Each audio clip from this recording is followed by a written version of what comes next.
Vamos por un lado.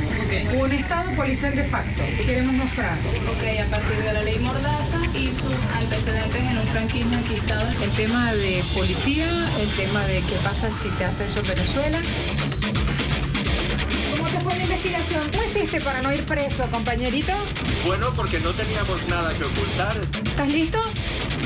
Estamos listos. En 3 segundos tengo que estar en el estudio. Me voy volando, dale.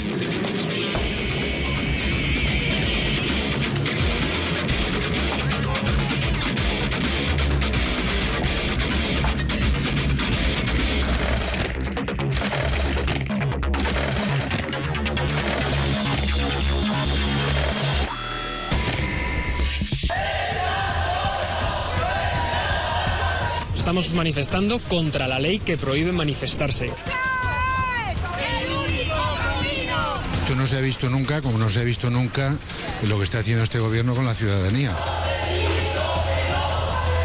Libertad de expresión y de manifestación.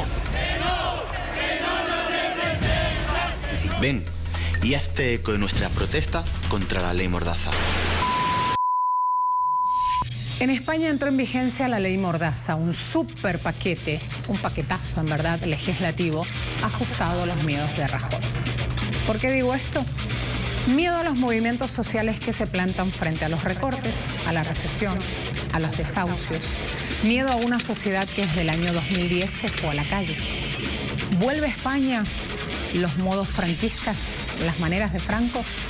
Si no es franquismo, ¿qué es? Porque tampoco hay libertad de expresión. Si las decisiones sobre sanciones, multas o privativas de libertad ya no las tomará un juez, ¿se convirtió España en un estado policial de facto? Allí nuestra hipótesis. Ponemos el punto al aire. Van multas de 100 a 600 euros para quienes se reúnen en lugares de tránsito público, escalen edificios y cuelguen pancartas en ellos o repartan propaganda en las calles. Van multas de 600 a 30.000 euros para quien intente impedir un desahucio, proteste con la cara cubierta, se resista a la autoridad o no se identifique, difunda en redes sociales imágenes de los agentes de policía sin su autorización, proteste frente al Congreso de los Diputados, el Senado o el Parlamento de Andalucía.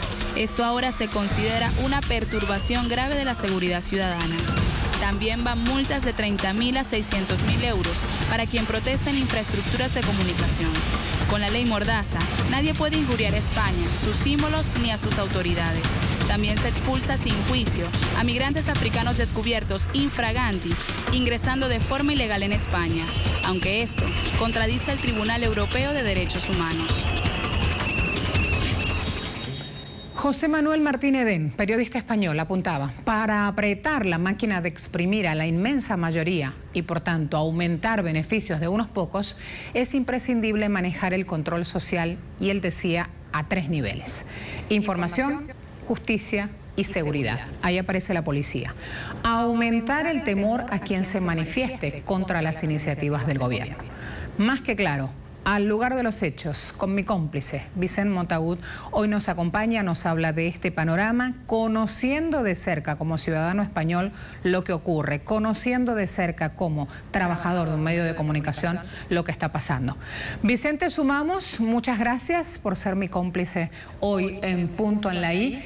El material, la información, las imágenes, lo que has encontrado realmente muestra de manera muy clara, muy expresa lo que pasa en España. Hablemos de eso. ¿Con qué te encontraste, Vicente? Pues lo más grave es, como denuncian a Naciones Unidas y otras instituciones internacionales, es que esta ley supone una violación grave de 2 derechos fundamentales: el derecho de expresión y el derecho de información. ¿Cómo? Pues estableciendo fuertes multas, 30.000 euros, por ejemplo, para quien se manifieste ante el Congreso de los Diputados, siempre que, según la policía, eso suponga una alteración del orden público, pero son ellos quienes deciden, no es el juez como antes, o fuertes multas, también 30.000 euros, por intentar impedir un desahucio. Hay que aclarar a nuestra audiencia que 30.000 euros es muchísimo dinero en este país. Sería más o menos el salario medio de 2 años para un ciudadano. Pero la ley establece también multas menores para muchísimas cosas. Por ejemplo, para negarse a disolver una reunión o una manifestación cuando la policía lo considere conveniente, negarse a ser identificado por la policía en cualquier momento y sin ningún motivo. Y lo que más protestas ha causado aquí, a partir de ahora, es ilegal reunirse más de 20 personas en la vía pública sin autorización. Con esta medida, ahora mismo en este país sería imposible que se volviera a producir las protestas del 15M, que como sabéis fueron una explosión social contra las medidas de austeridad de este gobierno. ¿Cómo se hace, nos preguntamos desde aquí también, cuando justamente el ciudadano español en todo el mundo y de toda la vida se sabe que se va a etapas, que comparte, que conversa, que habla, que cuece justamente la información de cada día en la calle? Y quiero preguntarte esto como ciudadano y también como trabajador, como colega. Mira, como trabajador, lo más grave que nos encontramos a partir de ahora es que no podemos tomar imágenes sin autorización de la policía en acto de servicio en la calle. Pero ¿cómo resolvemos esto? Es decir, si pides autorización, no te la van a dar, claro, sobre todo en mitad de una carga policial o de una detención. Por tanto, digamos que esto limita nuestra función de periodistas, que no es otra que hacer de control al poder en las calles, cómo se ejerce el poder en las calles, sobre todo a través de las fuerzas de seguridad. Atentar contra la memoria histórica implica dejar de documentar. Ayúdame ahí cortito, Vicente. Claro, dejar de documentar. Decías en la introducción de este programa que este país viene del franquismo, no hace tantos años, han pasado solo 40 años. Entonces, en este país todavía quedan algunas prácticas heredadas y en este debate casi eterno entre libertad y seguridad no es la primera vez que los gobiernos democráticos apuestan por restringir las libertades. Ya en la época de Felipe González recuerdo perfectamente una ley muy polémica, que fue la ley Corcuera, más conocida como la ley de la patada en la puerta, porque permitía a la policía derribar la entrada de las casas sin autorización judicial, teniendo en cuenta siempre que la policía considerara probado que allí se estaba cometiendo un delito, pero sin aportar pruebas ni al juez ni a los afectados. Por tanto, este país vive un proceso de transición democrática que ahora sufre una recesión, un retroceso, según muchas instituciones internacionales, como decía, también según toda la oposición política, por esta nueva ley Mordaza. Vamos al material entonces, vamos a ver la información que obtuviste y gracias por hacer esa tarea allí en la calle en estas condiciones arriesgadas de trabajo. Vicente Montagut nos acompañaba. Recorremos la ciudad de Madrid en busca de los escenarios donde mejor se visibilizan las consecuencias de una ley polémica y muy contestada por los ciudadanos. 30.000 euros de multa por manifestarse aquí en el Congreso de los Diputados si la policía considera que la protesta supone una alteración del orden público, y lo mismo por intentar impedir un desahucio. Son dos de las sanciones incluidas en la nueva ley Mordaza. Estos activistas recogen firmas contra la reforma legislativa que entró en vigor el 1 de julio y ya ha comenzado a aplicarse. Nadie de los que estamos aquí se puede permitir una multa así. Y sin embargo no tenemos miedo y seguimos aquí. ¿Por qué? Porque sí, porque creemos en esto, porque lo vamos a conseguir y porque ya basta. Mientras les grabamos, un policía interrumpe nuestro trabajo para identificarnos. Lo que queda es su DNI. ¿Por qué me pide el DNI? ¿Por qué me pide usted el número? Porque es un agente de la autoridad. Usted déjeme el DNI, porque como me ha hecho una foto, pues yo quiero saber qué me hace la foto. No es foto, es vídeo. Un vídeo, me da igual. Si es algo en internet, quiero saber a quién no es internet, es una televisión. El problema es que determinadas conductas criminales que antes eran juzgadas siempre en los tribunales pueden ahora ser sancionadas directamente por la propia policía. Son ellos quienes deciden si un ciudadano debe ser o no sancionado. Las primeras multas han sido además para colectivos vulnerables, indigentes y trabajadoras del sexo, como Lucía, acusada de desobediencia a la autoridad. Ella asegura que el gobierno intenta invisibilizarlas. Es que es lo que quieren hacernos, la vida más difícil. Si me multas, no tengo cómo pagarte la multa. Al fin y al cabo, ¿de dónde voy a sacar el dinero? ¿Me lo va a dar el gobierno para pagar la multa? No. Gabriel Pecot trabaja como reportero desde hace una década en Madrid, sobre todo cubriendo protestas sociales. Gabriel dice que la ley Mordaza busca un apagón informativo. Pecot fue agredido el año pasado por la policía mientras documentaba una detención. Estas son las imágenes de un trabajo que va a ser todavía más complicado a partir de ahora.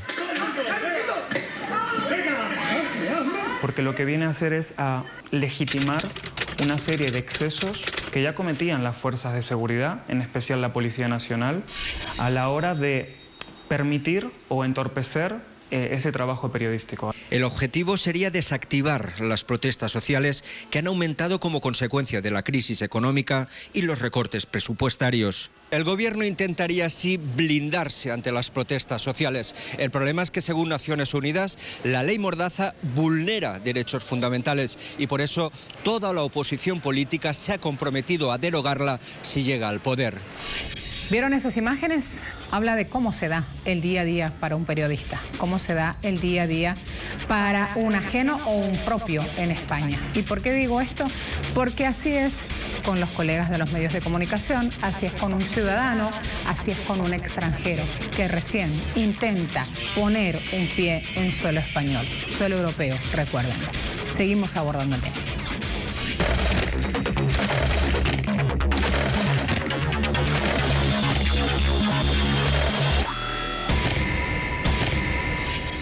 España tiene un historial de iniciativas legislativas encaminadas a censurar el trabajo periodístico, de nuestro trabajo, de la información, de la expresión. Tanto dictaduras militares como gobiernos republicanos lo sabían. Si controlas la información, siempre lo dijeron, controlas al mundo. Y trabajaron en función de esto. El dictador Miguel Primo de Rivera ya afirmaba, decía que se necesitaba un estatuto para obligar a la prensa a ser buena, pues la igualdad de derechos para propagar teorías es una candidez solo aceptada en tiempos de decadencia. El asunto con Franco no cambió. ¿Por qué? Véalo. Ya en 1931 se prohibía las noticias que pudieran quebrantar la paz social o el orden público. Acabó la guerra civil y una vez Francisco Franco instauró su segunda república, los periódicos pasaron a ser botín de guerra bajo el control de las fuerzas políticas del Movimiento Nacional. La ley de prensa fijaba en su preámbulo que el periodista era un apóstol del pensamiento y de la fe de la nación. Las empresas informativas debían ser una institución nacional con la misión política de propagar las ideas nacional sindicalistas. Y correspondía al Estado la organización, vigilancia y control de la Institución Nacional de la Prensa Periódica. La censura previa prohibía mencionar a determinadas personas o hablar de sucesos que dieran una mala imagen del Estado. Manuel Fraga Iribarne, ministro de Información y Turismo, promovió la suspensión de esta censura, pero la sustituyó por multas y suspensiones de las publicaciones críticas. En 1941, Franco creó la Escuela Oficial de Periodistas, que solo monopolizó la formación del gremio durante 20 años. Para los parlamentarios del Congreso Español, esta ley, la ley Mordaza, es una de las legislaciones más regresivas de la historia. También para los ciudadanos españoles. Vamos a abordar el tema con nuestro invitado de este día, en el punto en la I, Iñaki Gil de San Vicente, analista internacional, intelectual vasco. Iñaki, un gusto saludarlo. ¿Cómo le va? Muy buenas tardes aquí en Europa. Allí, bueno, pues buenos días casi. Así con las cosas y con los cambios de horario también vamos viendo, intentando establecer, intentando llegar adelante con nuestra hipótesis. ¿Por qué Rajoy pone la mordaza, Iñaki?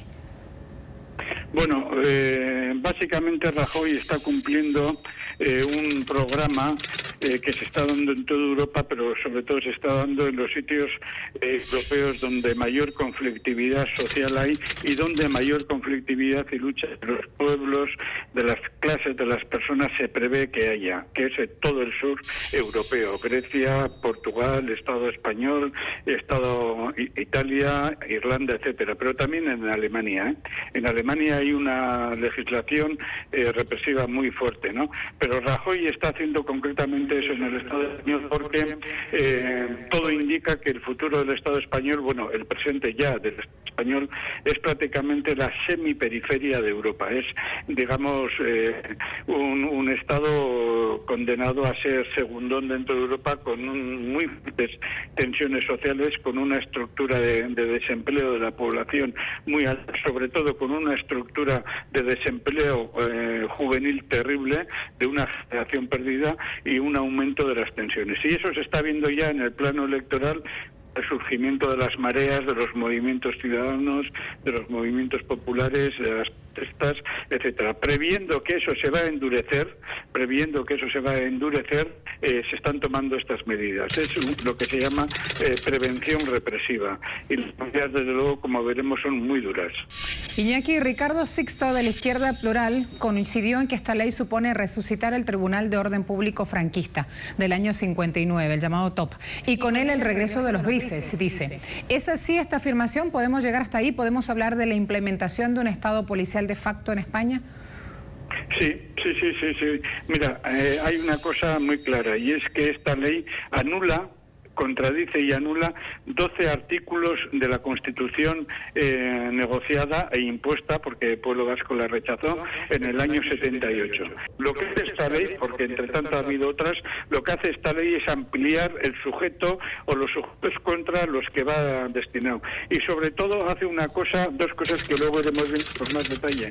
La ley es muy ambigua, deja muchos espacios a la libre interpretación, y esto hay que decirlo muy claro, a la libre interpretación en el momento en el que se aplica. Y segundo, que la ley tiene 44 artículos que permiten a la policía, en el momento preciso donde se está interviniendo, permite a la policía intervenir sin pasar por el juez, sin que sea un juez garantista el que juzgue si esos actos son delitivos o no. Iñaki, eso es tremendo. Con esa tipificación de delitos, con la policía justamente implementando la ley, sin anuencia en este caso, o sin siquiera informarle a las autoridades judiciales.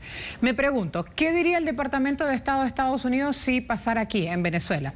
¿Qué diría la Comisión de Derechos Humanos Interamericana? ¿Qué diría el Parlamento Europeo? Esos diputados españoles, cada vez que hablan de Venezuela lo hacen con irrespeto. ¿Qué dirían en ese caso si eso pasara en Venezuela?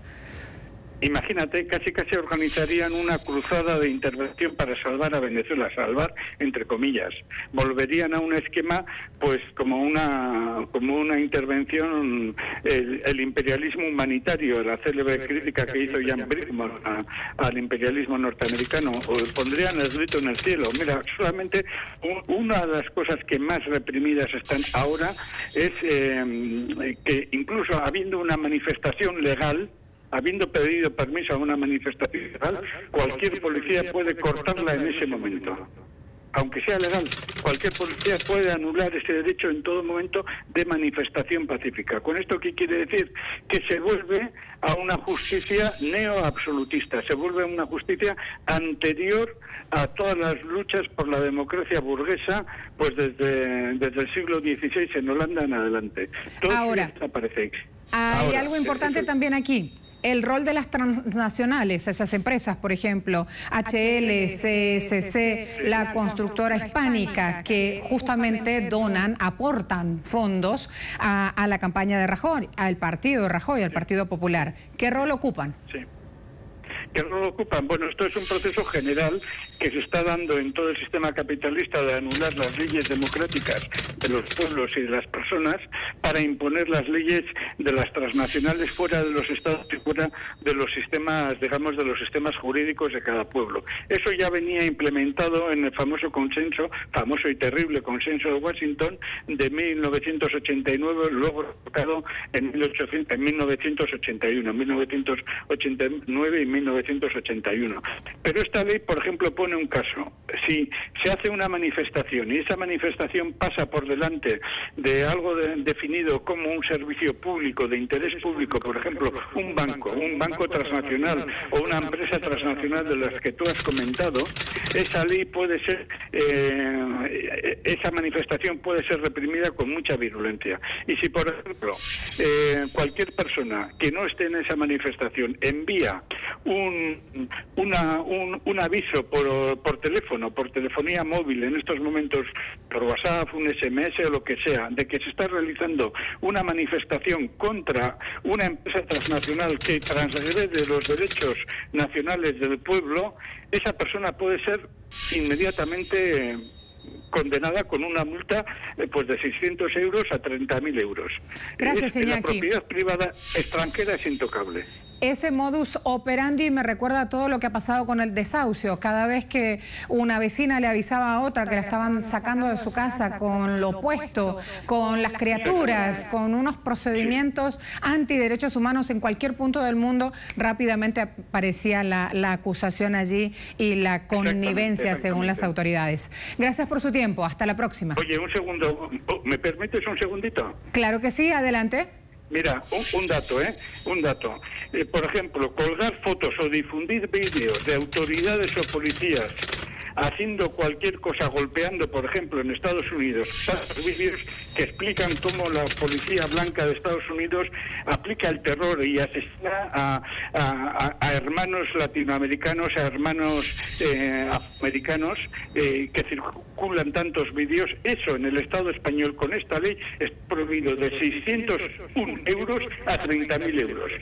¿Cómo podríamos denunciar el terror de la policía norteamericana contra los hermanos negros si en el momento en que se aplica esta ley? Sería imposible. Pues eso en el Estado español va a suponer una multa de 600 euros a 30.000 euros. Esto es una barbaridad. Las cifras hablan por sí solas. Hasta la próxima. Iñaki Gil de San Vicente nos acompañaba en el análisis. Saludos también.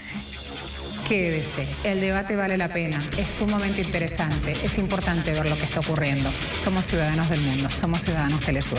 Ya volvemos.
Esto que acabamos de ver era la Solfónica. Entonaban la canción del pueblo, del musical Los Miserables, y así expresaban su rechazo a una ley que dicen cercena derechos fundamentales de los ciudadanos.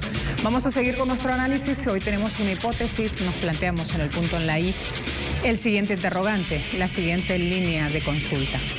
¿España se está convirtiendo en un estado policial de facto?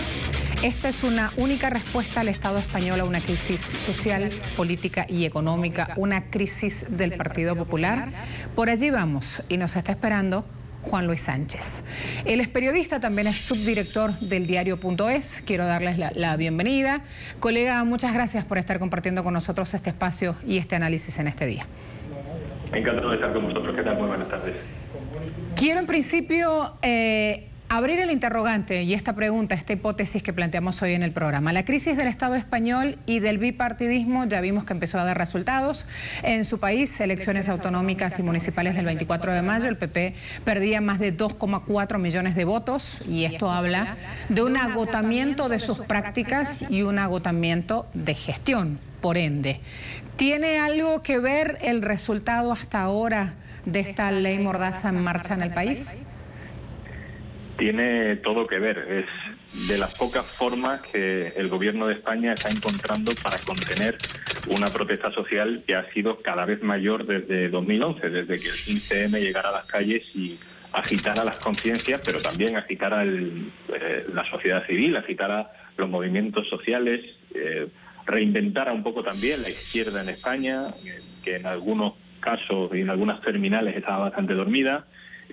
Todas esas nuevas energías se estaban moviendo bastante bien en las calles y el gobierno, muy premeditadamente, asesorándose muy bien, empezó a pensar cómo podía poner freno a esa protesta y la respuesta ha sido totalmente sobredimensionada a través de una ley, la que aquí se conoce como Ley Mordaza, la que ellos llaman Ley de Seguridad Ciudadana, paradójicamente, como siempre, una ley que va demasiado lejos, y no solo lo dicen esas personas que militan en esos movimientos, sino que lo dicen periodistas, lo dicen organizaciones internacionales poco sospechosas de querer favorecer ninguna disrupción política en España. Han ido demasiado lejos, sí. Hay algo importante aquí, me quedo con esa frase, han ido demasiado lejos. El de afuera y el de adentro, sufren todos, pagan todos, porque también me refiero en este momento a esta ley Mordaza y a sus efectos sobre migración, un tema sobre el cual hoy hablamos todos a raíz de los hechos en el continente europeo. Creo que es un buen punto para ahondar también en este análisis acerca de los efectos de la ley Mordaza. Es quizá uno de los temas más olvidados, ya que hay mucha polémica dentro de la ley Mordaza, pero es quizá uno de los temas más desagradables, ¿no?, dentro de esta ley. No sé hasta qué punto muestra lo inhumano, justamente, la aplicación de una herramienta en un momento totalmente inhumano, por lo salvaje, por lo agresivo, ¿no? Absolutamente. No sé hasta qué punto llegan hasta allí las imágenes de esas personas que intentan saltar las vallas fronterizas de España con África. Pero durante 15 años se lleva a cabo una práctica en la clandestinidad oficial. Esas personas que llegan hasta la valla y que consiguen saltarlas son atrapadas por la Guardia Civil, por la Policía Militar Española, se abre la valla y se les expulsa de nuevo al otro lado. Eso es una práctica absolutamente ilegal desde el punto de vista del derecho internacional, absolutamente ilegal desde el punto de vista del derecho europeo, porque cualquier persona que llegue a territorio español tiene derecho a pedir asilo y el Estado tiene la obligación legal, insisto, no la obligación ética, la obligación legal de preguntarle qué haces aquí, qué necesitas y luego, si procede, deportarle dentro de unos plazos, ¿no? Me vienen las palabras rápidamente a la mente de Mariano Rajoy diciendo: no he cambiado de criterio, cambian las circunstancias, justamente para lograr o intentar argumentar sin argumentos como este PP, como este partido que no ha sabido conectar con las necesidades de cambio a la hora de hacer política, con las necesidades de cambio que piden en la calle los ciudadanos, aparece con esta decisión. ¿Qué implican esas palabras de Rajoy? ¿Por qué insiste en esa misma línea? Pienso también en la era franquista, ¿no?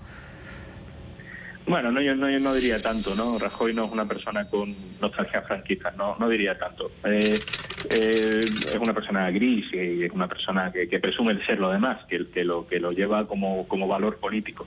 Rajoy lleva cambiando de opinión desde el principio, desde antes de tomar gobierno. Prometió lo que él sabía que era imposible cumplir, incluso para sus propias bases ideológicas, es decir, le ha prometido muchas cosas a la derecha que luego no ha podido cumplir, por ejemplo, bajar impuestos, ha hecho lo contrario, los ha subido, incluso no ha tenido ni siquiera margen para comportarse en materia de impuestos como el liberal que es, ¿no? Eso sí, ha recortado todo lo recortable en servicios públicos y en bienestar social, ¿no? Por tanto, bueno, no es tanto una cuestión de nostalgia como de vacío democrático, ¿no? Ha habido un bloqueo institucional muy importante en España. La opinión pública expresada en las calles, pero no solo en las calles, en las redes sociales y también en la demografía, ¿no? En las encuestas estaba exigiendo determinados cambios y se estaba negando a algunas cosas que el gobierno ha impuesto con mayoría absoluta, pero sin legitimidad. Algo importante, hablabas de redes sociales, también la ley Mordaza va contra esas redes sociales. Hablemos de eso, aunque sea cortito, antes de meternos de lleno en lo que es la corrupción del PP y esa asociación con las grandes corporaciones, con las transnacionales. Creo que lo de redes sociales es un muy buen punto para, desde nuestra tarea de comunicadores, situarnos y hacerlo conocer al mundo. Hay un aspecto fundamental, y es que esta ley, digamos que es tan amplia, o deja el campo de acción tan abierto, que si alguien, o si el gobierno, o si la policía te quiere pillar por algo, tiene muchas formas de pillarte arbitrariamente, ¿no? Una de ellas es a través de las redes sociales. Gracias a esta nueva ley, ahora la policía puede hacer eso, ¿no? Eso y muchas más cosas, como por ejemplo prohibirte que difundas a través de streaming, de vídeo en directo, de redes sociales, de fotos, de cualquier tipo de material, pues en una manifestación donde la policía pueda estar sobrepasándose en sus funciones, como ha pasado tantísimas veces. Creo que eso es un muy buen punto para cerrar nuestra conversación, Juan Luis. Tiene que ver con esta idea de esto ya ha explotado, esto ya ha desbordado, esta marea no se va a poder parar. Así las cosas, ese es el antídoto en marcha contra esta ley Mordaza. ¿Cómo se hace la resistencia civil también, en general, no solo de los medios de comunicación, contra esta ley? Hay una plataforma en España de la cual nosotros formamos parte desde el diario.es, pero que no está integrada solo por medios de comunicación o periodistas, sino también por abogados, por humoristas, que también están muy afectados por esta ley, y por todo tipo de personas de la sociedad civil. Una plataforma que se llama Plataforma en Defensa de la Libertad de Información, que está haciendo estudios académicos, jurídicos, organizando debates, teniendo reuniones incluso con la Presidencia del Gobierno y la Secretaría de Estado de Comunicación, invitando a organizaciones internacionales a que visiten España y comprueben de primera mano lo que está pasando con la libertad de expresión en España. Es decir, se está organizando, llámalo lobby social, llámalo activismo, llámalo pues una sociedad organizada para defender la libertad de expresión, no como monopolio del periodismo, sino como algo que puede estar en manos de cualquier persona. Muchas gracias, Juan Luis, por este tiempo compartido. Un abrazo muy fuerte. Juan Luis Sánchez nos acompañaba desde el análisis. Hablamos de un partido, el PP, hablamos de un país en crisis, España, que parece necesitar su ley Mordaza que censure a la gente. ¿Y por qué? Vamos a repasar por qué estas personas desde el año 2010 no dejan las calles. Cada vez es más grande la marea. En 2011 y 2013, Rajoy recortó los servicios sociales de 937 millones, un 37,3%, y se registraron al menos 600.000 desempleados. Se redujo el presupuesto para sanidad un 23%, se acabó con el sistema universal y se excluyó de la seguridad social a mayores de 26 años que no hayan cotizado. En 2014 el recorte fue de 285 millones de euros. Subió el impuesto del valor agregado del 18% al 21%. Los estudiantes universitarios ahora pagan el 15 y 25% más en la primera matrícula de las universidades. Llegaron a 17.113 las entregas judiciales a los bancos de una vivienda habitual hipotecada, es decir, los desahucios. Al comenzar este programa planteamos esta hipótesis, esta pregunta, lo debatimos, investigamos, buscamos, escudriñamos. ¿Se convirtió España en un estado policial de facto? Ponemos el punto en la I. Preguntamos, en casa, para usted, ¿volvieron los modos del caudillo? Porque aquí este equipo de trabajo llegó a la conclusión que sí. Volvieron los modos, los tiempos, las manías y los miedos del caudillo en esto.